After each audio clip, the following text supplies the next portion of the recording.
सियावर रामचंद्र की जय, पवन सुत हनुमान की जय, उमापति महादेव की जय।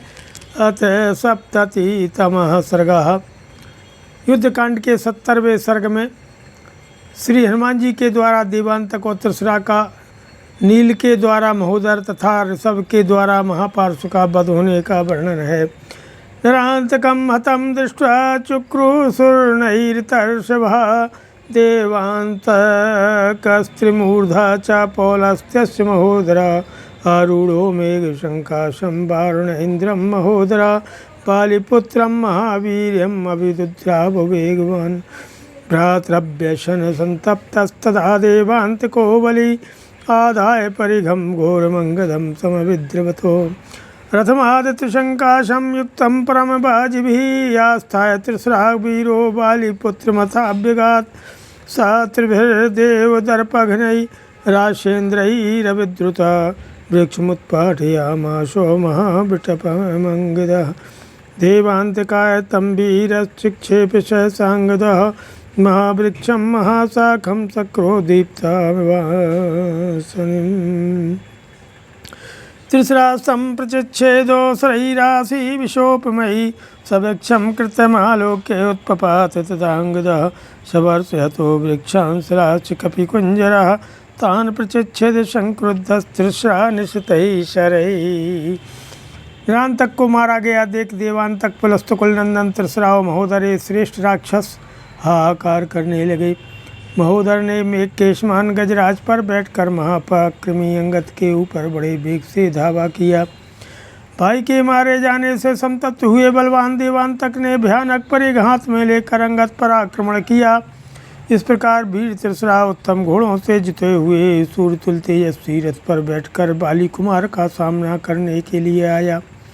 देवताओं का दर्प दलन करने वाले उन तीनों निशाचर पतियों के आक्रमण करने पर वीरंगद ने विशाल शाखाओं से युक्त एक वृक्ष को उखाड़ लिया, और जैसे इंद्र प्रज्वलित वज्र का प्रहार करते हैं उसी प्रकार उन बाली कुमार ने बड़ी बड़ी शाखाओं से युक्त उस महान वृक्ष को सहसा देवांतक पर दे मारा। परंतु त्रिशरा ने विषधर सर्पों के समान भयंकर बाण मारकर वृक्ष के टुकड़े टुकड़े कर दिए। वृक्ष को खंडित हुआ देख कपिकुंजर अंगद तत्काल आकाश में उछले और त्रिशरा पर वृक्षों तथा शिलाओं की वर्षा करने लगे। किंतु क्रोध से भरे हुए त्रिशरा ने पहने बाणों द्वारा उनको भी काट गिराया। परिघाग्रेण तान् वृक्षान् बभंजसा महोदरा, त्रिशराश्चांगदं वीरम् अभिदुद्राव शायकैः। गजेन समविद्रुतो बालिपुत्रं महोदरा, जघानो रसि संक्रुद्धस्तोमरै वज्रसन्निभैः। देवांतकस्य संक्रुद्धः परिघेण तथांगदम्, उपगम्याभिहत्यासु व्यपचक्राम वेगवान्। सा त्रिभिर्नैरेते श्रेष्ठयुगपते समविद्रुतो, न बिभ्यते महातेजा बालिपुत्रः प्रतापवान्। सवेगवान् महावेगं कृत्वा परं दुर्जयः, तलेन समविद्रुतो जघानः शशमहागजम्। तस्तेन बृहारेण नागराजसंयुगे पेततुर्नयने तस्वननासा कुञ्जरः, विखाणं चास्य निष्कृत्य बालिपुत्रो महाबला। देवांतकमभिद्रुतो ताडयामास संयुगे, सा बहुलस्तु तेजस्वी वातोद्धृतयुद्रुमः। लाक्षारस्वर्णं च सुत्रारुद्रं महतो। महोदर ने अपने परिघ के अग्रभाग से उन वृक्षों को तोड़ फोड़ डाला। इसके बाद सहायकों की वर्षा करते हुए त्रिशरा ने वीरंगद पर धावा किया। साथ ही कुपित हुए महोदर ने हाथी के द्वारा आक्रमण करके बाली कुमार की छाती में वज्रतुल्य तोमरों का प्रहार किया। देवांतकश्च, इस प्रकार देवांतक भी अंगद के निकट अत्यंत क्रोधपूर्वक परिघ के द्वारा उन्हें चोट पहुंचाकर तुरंत वेगपूर्वक वहां से दूर हट गया। उन तीनों प्रमुख निशाचरों ने एक साथ ही धावा किया था तो भी महातेजस्वी और प्रतापी बालकुमार अंगद के मन में तनिक भी व्यथा नहीं हुई। वे अत्यंत दुर्जय बड़े वेगशाली थे। उन्होंने महान वेग प्रकट करके महोदर के महान गजराज पर आक्रमण किया और उसके मस्तक पर जोर से थप्पड़ मारा। युद्ध स्थल में उनके इस प्रहार से गजराज की दोनों आंखें निकलकर पृथ्वी पर गिर गईं और वह तत्काल मर गया। फिर महाबली बाली कुमार ने उस हाथी का एक दांत उखाड़ लिया और युद्धस्थल में दौड़कर उसी के द्वारा देवांतक पर चोट की। तेजस्वी देवांतक उस प्रहार से व्याकुल हो गया और वायु के हिलाए हुए वृक्ष की भांति कांपने लगा।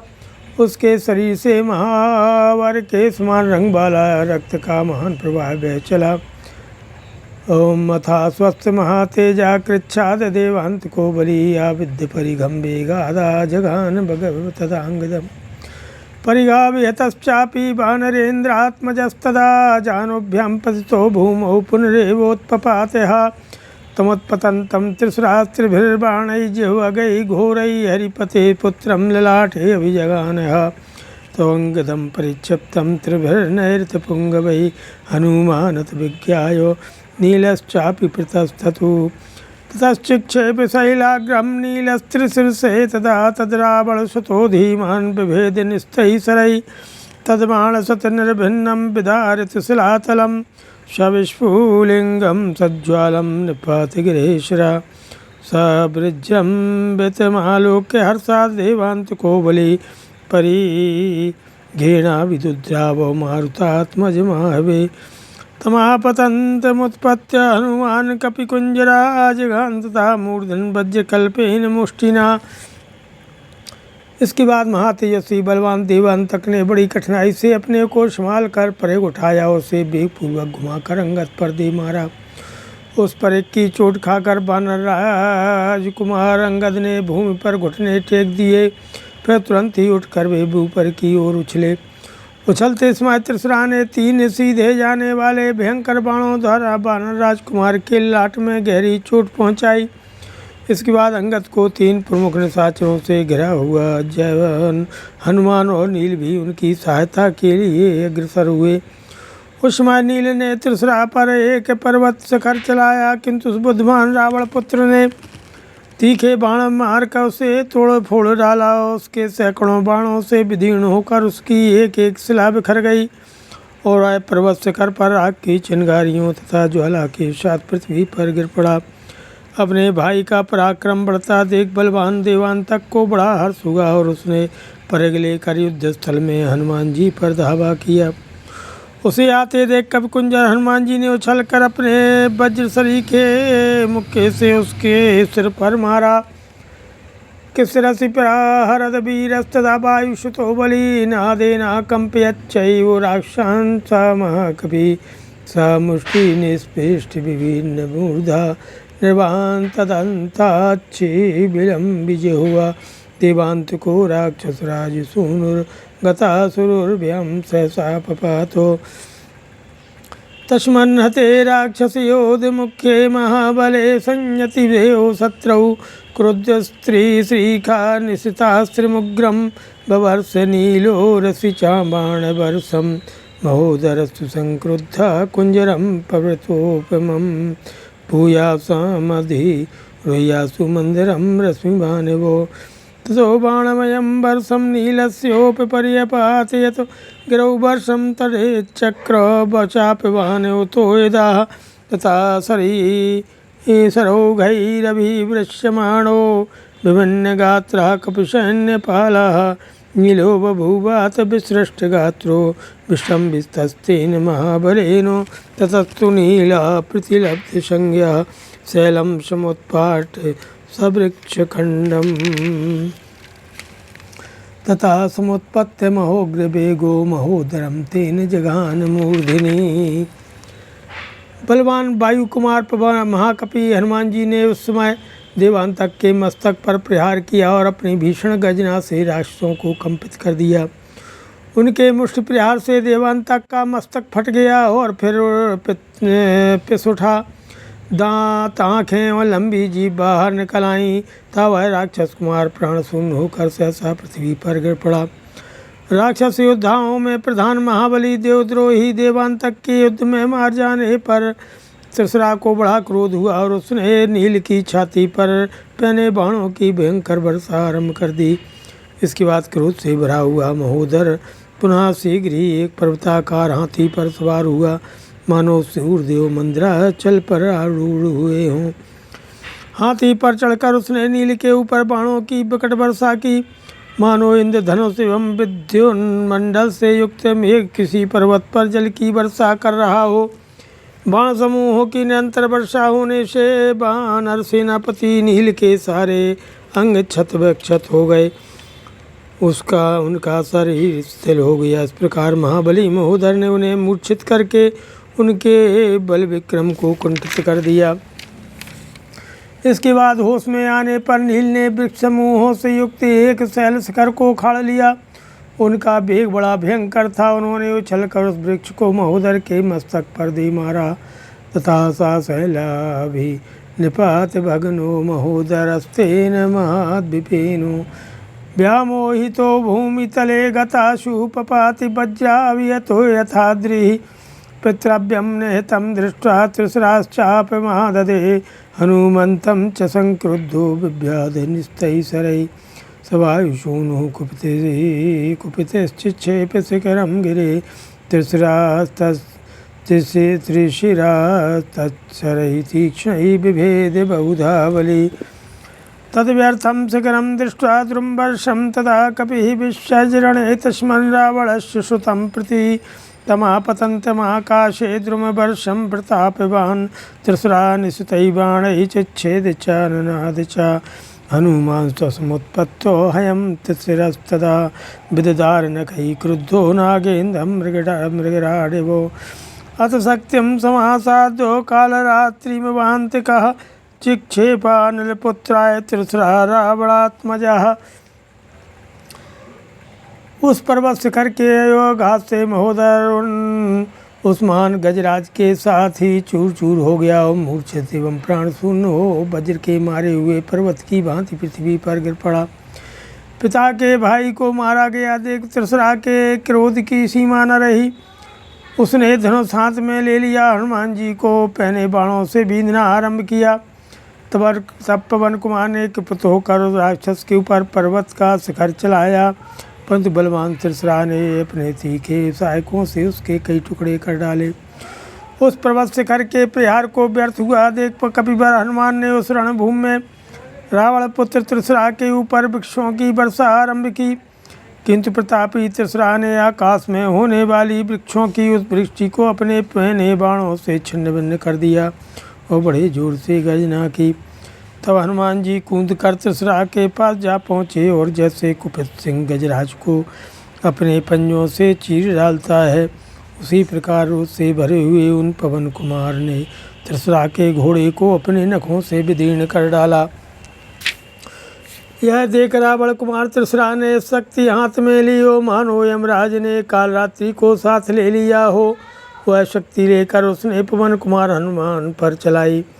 दिवा क्षिप्तामिवोल्कां तां शक्तिं क्षिप्तां संगतां गृहीत्वा हरिशार्दूलो बभंज च ननाद च तां दृष्ट्वा घोरशङ्काशं शक्तिं भगनां हनुमता प्रेष्टा वानरगणा विने दुर्जलदा यथा तथा खंगम समुद्यम त्रिशुरा राक्षसोत्तमः निजखान तथा खंगम वानरेन्द्रस्य पर्यक्षसि वक्षसि खंग प्रहाराभिहेतो हनुमान मारुतात्मजः जिघान त्रिमूर्धानां तलेनो रसिवीर्वान् स तलाभिहतस्तेनो स्रस्तहस्तायुधो भुवि निपपात महातेजा त्रिशुरास्त्यक्तचेतना सतत्पदता खंगम तमाच्छिद्य महाकपि नादिगिरिशंका शस्त्राश्यन् सर्वराक्षान् अमरस्माणस्तं घोषमुत्पपात दृशाचरः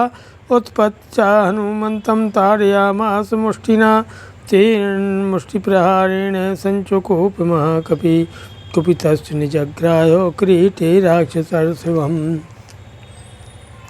जैसे आकाश से उल्कापात हुआ हो, उसी प्रकार वह शक्ति जिसकी गति कहीं कुंठित नहीं होती थी चली, परंतु वानर श्रेष्ठ हनुमान जी ने उसे अपने शरीर में लगने से पहले ही हाथ से पकड़ लिया और तोड़ डाला। तोड़ने के बाद उन्होंने भयंकर गर्जना की हनुमान जी ने वह भयानक शक्ति तोड़ दी है देख करके वानर वृंद अत्यंत हर्ष से उल्लसित हो मेघों के समान गंभीर गर्जना करने लगे। तब राक्षस शिरोमणि त्रिशरा ने तलवार उठाई और कपश्रेष्ठ हनुमान जी की छाती पर उसकी भरपूर चोट की। तलवार की चोट से घायल हो पराक्रमी पवन कुमार हनुमान ने त्रिशरा की छाती में एक तमाचा जड़ दिया। उनका थप्पड़ लगते ही महातेजस्वी त्रिशरा अपनी चेतना खो बैठा। उसके हाथ से हथियार खिसक गया और वह स्वयं भी पृथ्वी पर गिर पड़ा। गिरते समय उस राक्षस के खंग को छीन कर पर्वताकार महाकपि हनुमान जी सब राक्षसों को भयभीत करते हुए जोर जोर से गर्जना करने लगे। उनकी वह गर्जना उस निशाचर से सही नहीं गई, अतः वह सहसा उछल कर खड़ा हो गया। उठते ही उसने हनुमान जी को एक मुक्का मारा। उसके मुक्के की चोट खाकर महाकपि हनुमान जी को बड़ा क्रोध हुआ। कुपित होने पर उन्होंने उस राक्षस का मुकुट मंडित मस्तक पकड़ लिया। शतस्य शीर्षाण्यसिनासितेन किरीटजुष्टानि शकुण्डलानि क्रुद्धा प्रचिच्छेदश्रुतो निलश्य त्वष्टुः श्रुतस्येव शिरांसि सक्राः तान्यायताक्षाण्यगसन्निभानि प्रदीप्त वैश्वानरलोचनानि पेतु शिरांसि इंद्र रिपो पृथिव्यां ज्योतिंसि मुक्तानि यथार्कमार्गात् तस्मिन् हते देवोरपौ त्रिशीर्षे हनुमता शक्रपराक्रमेणो निदुःपुलङ्गा प्रतिचाल भूमि रक्षांस्यथो दद्दुद्रुविरे समन्तात् हतं त्रिशीर्षं दृष्ट्वा तथैव च महोदरं हतौ प्रेक्ष्य दुरादर्शौ देवान्तकनरान्तिकौ चुकोप परमामर्षि मत्तो राक्षसपुङ्गवा जग्राहर्चिस्मती चापि गदां सर्वायशीं तदा हेमपट्टपरिक्षिप्तां मांसोडितफेनिलां विराजमानां विपुलां शत्रुशोणिततर्पिताम्। फिर तो जैसे पूर्व काल में इंद्र ने त्वष्टा के पुत्र विश्वरूप के तीनों मस्तकों को वज्र से काट गिराया था, उसी प्रकार कुपित हुए पवन पुत्र हनुमान जी ने रावण पुत्र त्रिशरा के किरीट और कुंडलों सहित तीनों मस्तकों को तीखी तलवार से काट डाला। उन मस्तकों की सभी इंद्रियां विशाल थीं, उनकी आंखें प्रज्वलित अग्नि के समान उद्दीपित हो रही थीं। उसे इंद्रद्रोही त्रिशरा के ये तीनों सिर उसी प्रकार पृथ्वी पर गिरे जैसे आकाश से तारे टूट कर गिरते हैं। देवद्रोही त्रिशरा जब इंद्र तुल्य पराक्रमी हनुमान जी के हाथ से मारा गया, तब समस्त वानर हर्षनाद करने लगे, धरती कांपने लगी तथा राक्षस चारों दिशाओं की ओर भाग चले। त्रिशरा था महोदर को मारा गया देखे और दुर्जय वीर देवांतक एवं नरांतक को भी काल के गाल में गया हुआ जान अत्यंत अमरशील राक्षस शिरोमणि मत्त महापार्श्व कुपित हो उठा। उसने एक तेजस्विनी गदा हाथ में ली जो संपूर्णतः लोहे की बनी हुई थी। उस पर सोने का पत्र चढ़ा हुआ था। युद्ध स्थल में पहुंचने पर वह शत्रुओं के रक्त और मांस में सन जाती थी। उसका आकार विशाल था, वह सुंदर शोभा से संपन्न तथा शत्रुओं के रक्त से तृप्त होने वाली थी। तेजसा संप्रदीप्ता ग्राम रक्तमाल्यभूषितां ऐरावत महापद्म सार्वभौम भयावहां गदामादाय संक्रुद्धो मत्तो राक्षस पुंगवा हरिणसमभिद्रावो युगान्तग्निर्युज्वलन् अथर्षवा समुत्पत्तो वानरो रावणानुजं मत्तानीकुपागम्यो तस्थो तस्याग्रतो बली तं पुरस्तातिशतं दृष्ट्वा वानरं पर्वतोपमं जघानोरसि क्रुद्धो गदया वज्रकल्पया सतो यस्याभ्यतस्तेनो गदया वानरस्वो भिन्नवक्षा समाधृता सुस्रावरुधिरं बहु सा सम्प्राप्य पिचिरात् संज्ञां ऋषिभो वानरेश्वरा क्रुद्धो विस्फुरमाणौष्टौ महापार्श्वमुदैक्षतो सवेगवान् वेगवदभ्युपेत तं राक्षसं वानरवीरमुख्या संवर्त्य मुष्टिं सहसा जगानो बाहवन्तरे शैलिनिकाशरूपः सकृत्यमूलः सहसेवो वृक्षा क्षितौ पपात क्षतेजोक्षिताङ्गाः ताम चास्य घोराम यमदंड कल्पाम गदाम प्रगृह्यासु तथा तदा ननादो। उसका अग्रभाग तेज से प्रज्वलित होता था। वह लाल रंग के फूलों से सजाई गई थी तथा ऐरावत, पुंडरीक और सार्वभौम नामक दिग्गजों को भी भयभीत करने वाली थी। उस गदा को हाथ में लेकर क्रोध से भरा हुआ राक्षस शिरोमणि महापार्श्व प्रलय काल की अग्नि के समान प्रज्वलित हो उठा और वानरों की ओर दौड़ा। तब ऋषभ नामक बलवान वानर उछलकर रावण के छोटे भाई महापार्श्व के पास आ पहुँचे और उसके सामने खड़े हो गए। पर्वताकार वानर वीर सबको सामने खड़ा देख कुपित हुए महापार्श्व ने अपनी वज्रतुल्य गदा से उनकी छाती पर प्रहार किया। उसकी उस गदा के आघात से वानर शिरोमणि ऋषभ का वक्षा स्थल छत विछत हो गया। वे कांप उठे और अधिक मात्रा में खून की धारा बहाने लगे।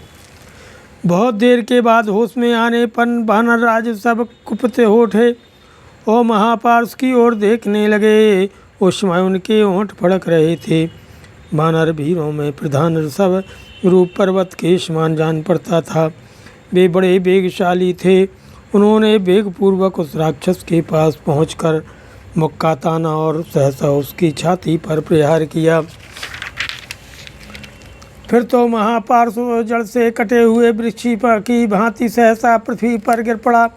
उसके सारे अंग रक्त से नहा उठे। उधर सब इस निशाचर की यमदंड के समान भयंकर गदा को शीघ्र ही हाथ में लेकर जोर जोर से गर्जना करने लगे कि मुहूर्तमासीत सगता सुकल्पः प्रत्यागतात्मा सहसा सुरारी उत्पत्ति संध्याभ्र समान वर्णस्तंभारी राजात्मजमा जघानो समूर्छितो भूमितले पपातो मुहूर्तमुत्पत्य पुनः ससंज्ञः तामेव सत्तस्याद्रिवराद्रिकल्पां गदां समाविद्य जघान शंखे सा तस्य रौद्रा समुपेत्य देहं रौद्रस्य देवाध्वर विप्रशत्रो बिभेद वक्षा क्षतजं च भूरि सुस्रावोधाघाधात्वं भयवाद्रिराजः अभिदुद्रावो वेगेन गतां तस्य महात्मनः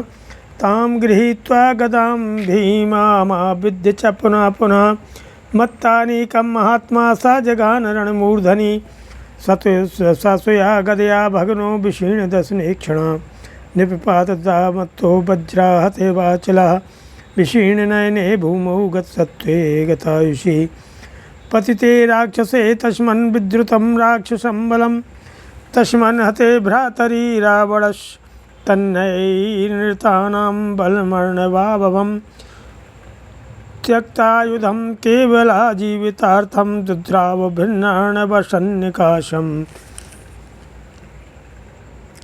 देवद्रोही महापार्श्व 2 घड़ी तक मुर्दे की भांति पड़ा रहा। फिर होश में आने पर वह सहसा उछल करके खड़ा हो गया। उसका रक्त रंजित शरीर संध्या काल के बादलों के समान लाल दिखाई देते था। उसने वरुणपुत्र ऋषभ को गहरी चोट पहुंचाई। उस चोट से ऋषभ मूर्छित होकर पृथ्वी पर गिर पड़े। 2 घड़ी के बाद होश में आने पर वे पुनः उछलकर सामने आ गए और उन्होंने युद्ध स्थल में महापार्श्व की उस गदा को, जो किसी पर्वतराज की चट्टान के समान जान पड़ती थी, घुमाकर उसने साचर पर दे मारा। उसकी उस भयंकर गदा ने देवता, यक्ष, यज्ञ और ब्राह्मण से शत्रुता रखने वाले उस रौद्र राक्षस के शरीर पर चोट करके उसके वक्षस्थल को विदीर्ण कर दिया। फिर तो जैसे पर्वतराज हिमालय घेरू आदि धातुओं से मिला हुआ जल बहाता है, उसी प्रकार वह भी अधिक मात्रा में रक्त बहाने लगा। उस समय उस राक्षस ने महामना ऋषभ के हाथ से अपनी गदा लेने के लिए उन पर धावा किया, किंतु ऋषभ ने उस भयानक गदा को हाथ में लेकर बारंबार घुमाया।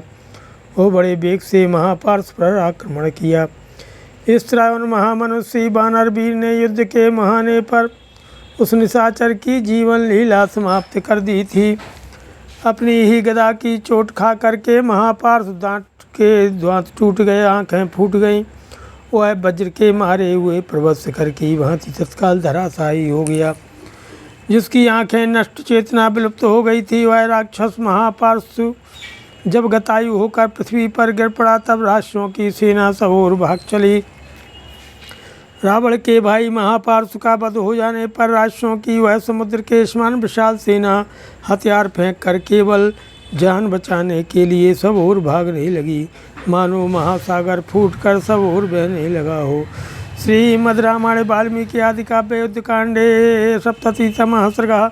सियावर रामचंद्र की जय, पवन सुत हनुमान की जय, उमापति महादेव की जय, रमापति रामचंद्र की जय।